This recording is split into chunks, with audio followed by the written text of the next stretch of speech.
Section 5.5, Additional Identities. In this section, we're going to learn more identities.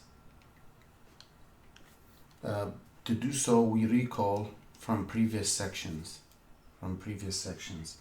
that sine alpha plus or minus beta is sine alpha cosine beta plus or minus cosine alpha sine beta. So we need these identities to prove other identities. And cosine alpha plus or minus beta is cosine alpha cosine beta minus or plus sine alpha sine beta.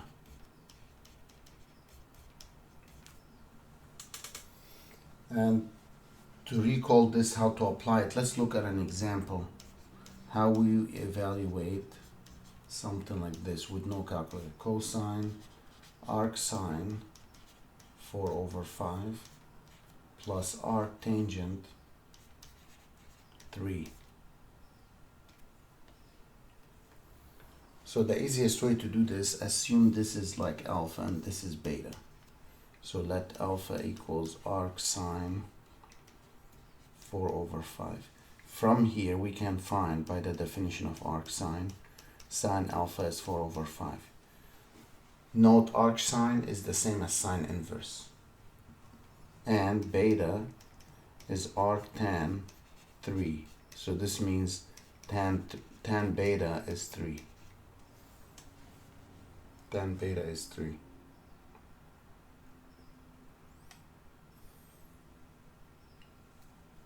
Now, this is basically cosine alpha plus beta. Cosine alpha plus beta. So what we do here is, this is cosine cosine, the formula from above, minus sine alpha sine beta. Let's see, do I have cosine alpha? No. I have sine alpha. From here I can find, using the Pythagorean identities, sine is the opposite over the hypotenuse, so this would be 3. So the cosine is the adjacent over the hypotenuse. Cosine beta, I don't have it, so I can get it from here. The tangent, this is beta, 3/1. Tangent is the opposite over adjacent, so this is square root of 10 by the Pythagorean identity. So cosine beta, adjacent over the hypotenuse. Sine alpha was given. Sine beta, opposite over the hypotenuse. So here we get 3/5 square root of 10 minus 12/5 square root of 10. That gives -9/5 square root of 10. It would be nice if we can rationalize. Multiply top and bottom by the square root of 10. And that would give us -9 square root of 10 over 5. Root 10 times root 10 is 10. 10 times 5, 50. So that would give us the answer to that problem with no calculator, as you can see. Other application to that, write cosine 2 tangent inverse of x as an expression involving x only, no trig functions. So how do we do this? We don't take the whole thing as u, we just take that part to be u or alpha or anything you like. So we let alpha equals tan inverse of x. By definition of tan inverse, tan alpha is x. X means x/1. Just in case if you need to use the Pythagorean identity. So then what I'm looking for, it becomes cosine 2 alpha. Cosine 2 alpha, it has many identities. We can use any one of them. Maybe I want to use 2 cosine square alpha minus 1. So to do this, I need to find, this is alpha, opposite over adjacent. So this is 1 plus x squared. So that's 2 times cosine adjacent over the hypotenuse squared minus 1. So this is 2 times 1 over 1 plus x squared. The LCD is 1 plus x squared. On the top I get 2. Here, multiply by 1 plus x squared. 1 plus x squared. What we get on the top? Minus 1 minus x squared. So the answer is 1 minus x squared over 1 plus x squared. So I was able to find an expression that involving x only. Involving x only. No trick at all.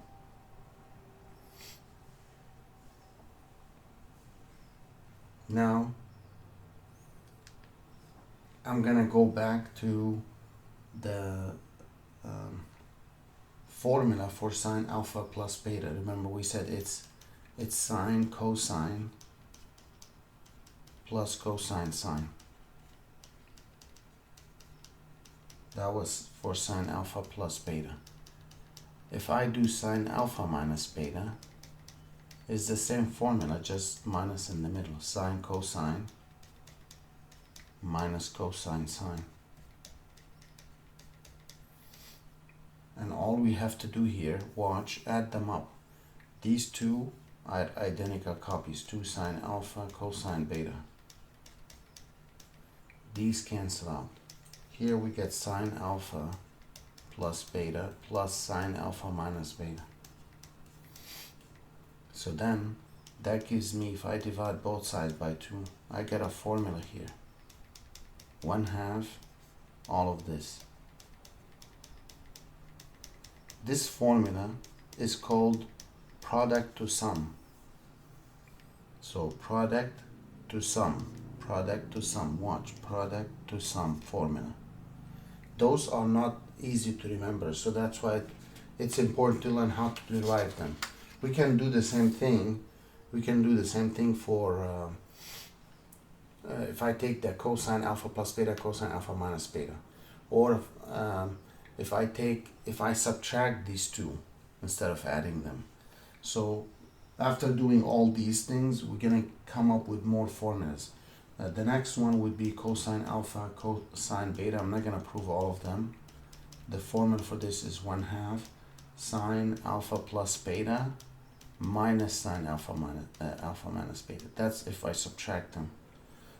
The same thing, we get more formulas. Cosine alpha, cosine beta is 1/2 cosine the sum plus cosine the difference. What about sine alpha, sine beta? Has 1/2 cosine alpha minus beta minus cosine alpha plus beta. So why do we need to learn these things? Those are helpful for the long run, like when students go to calculus classes, we use such formulas more over there. For the meantime, let's see how to apply this. If we're asked to write 8 cosine 7x cosine 3x as a sum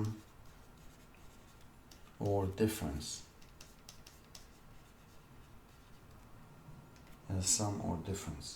So how do we do this? Let's keep 8 outside. Let me rewrite it.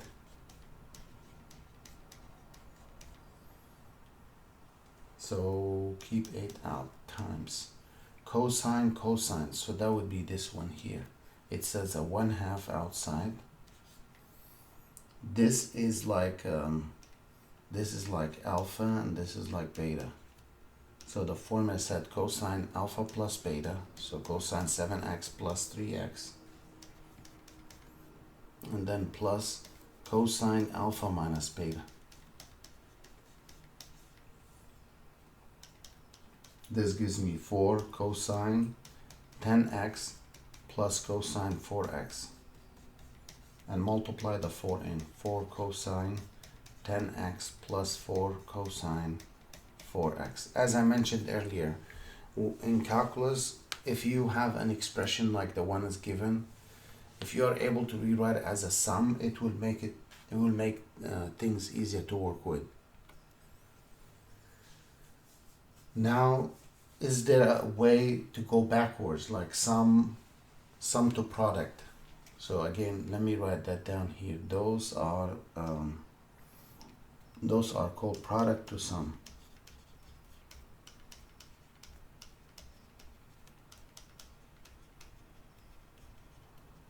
Product to sum formulas. Do we have backwards sum to product? Yes, and there's a proof for this, which I'm not going to go over now. Sum to product formulas. There are 4 of them. The first one is sine alpha minus sine beta. That's 2 cosine alpha plus beta over 2 sine alpha minus beta over 2. Sine alpha plus sine beta, if it's a plus, it's 2 sine alpha plus beta over 2 cosine alpha minus beta over 2. Cosine alpha plus cosine beta is 2 cosine alpha plus beta over 2 cosine alpha minus beta over 2. And the last one is cosine alpha minus cosine beta. This is the only one that has a negative in the front. Negative sine alpha plus beta over 2 sine alpha minus beta over 2.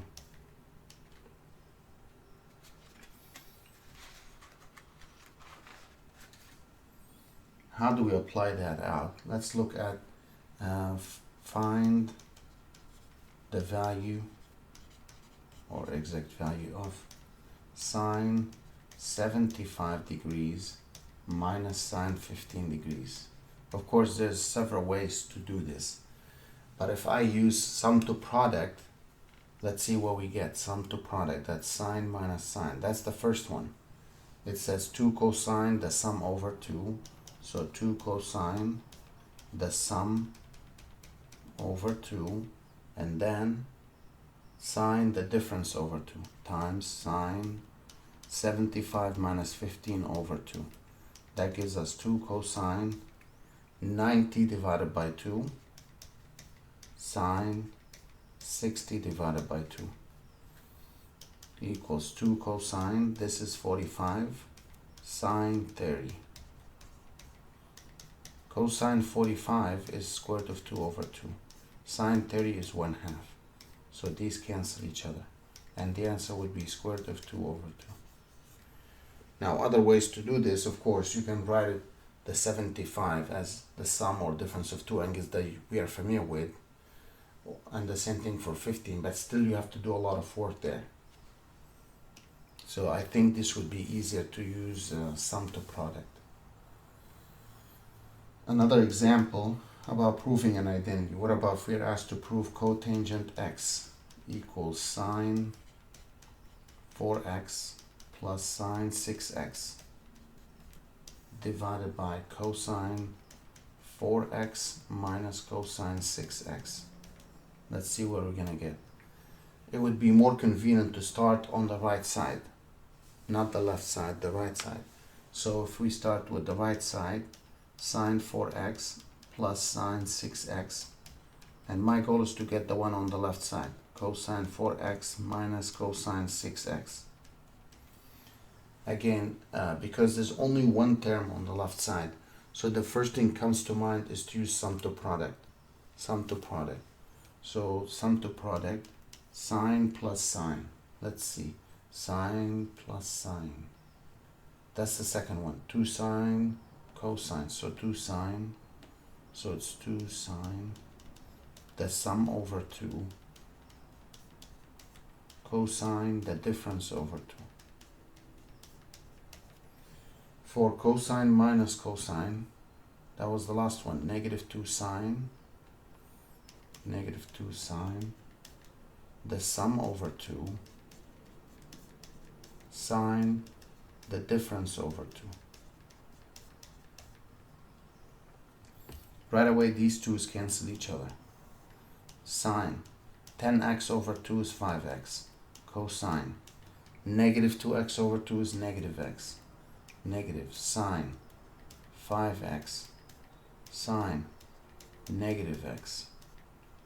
So what do we get? Sine 5x cancel. From what we call them even odd identities 2-3 sections ago, cosine negative x is cosine x minus sine negative x is negative sine x.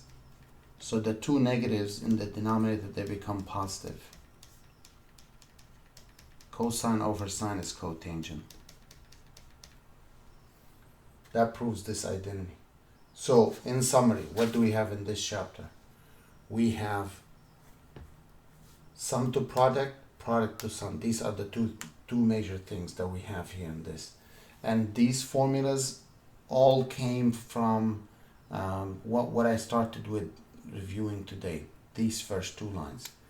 If you take any of these 2 and add them up, subtract them, then you get more identities.